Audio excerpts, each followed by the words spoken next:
ভালোবাসিয়া আমার ঘরে আসিয়াছ বলিয়া যে তোমার কোনো অযত্ন হইবে তা হইবে না। এমনি করিয়া 12 বৎসর কাটিয়া গেল। ছেলে পড়াশোনায় ভালো এবং দেখিতে শুনিতেও বেশ, হৃষ্টপুষ্ট, উজ্জ্বল শ্যামবর্ণ, কেশ বেশ বিন্যাসের প্রতি বিশেষ দৃষ্টি, মেজাজ কিছু সুখী এবং শৌখিন।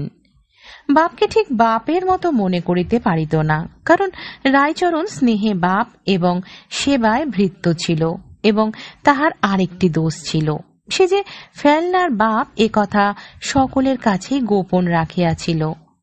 যে ছাত্রনিবাসে ফেলনা বাস করিত সেখানকার ছাত্রগণ বাঙাল রায়চরণকে লইয়া সর্বদা কৌতুক করিত এবং পিতার অসাক্ষাতে ফেলনাও যে এই কৌতুকালাপে যোগ দিত না তাহা বলিতে পারি না। অথচ নিরীহ বৎসল স্বভাব রায়চরণকে সকল ছাত্রই বড় ভালোবাসিত এবং ফেলনাও ভালোবাসিত, কিন্তু পূর্বেই বলিয়াছি ঠিক বাপের মতো নহে, তাহাকে কিঞ্চিত অনুগ্রহ মিশ্রিত ছিল। রায়চরণ বৃদ্ধ হইয়া আসিয়াছে, তাহার প্রভু কাজ কর্মে সর্বদাই দোষ ধরে। বাস্তবিক তাহার শরীরও শিথিল হইয়া আসিয়াছে, কাজেও তেমন মন দিতে পারে না, কেবলই ভুলিয়া যায়। কিন্তু যে ব্যক্তি পুরা বেতন দেয়, বার্ধক্যের ওজর সে মানিতে চাহে না।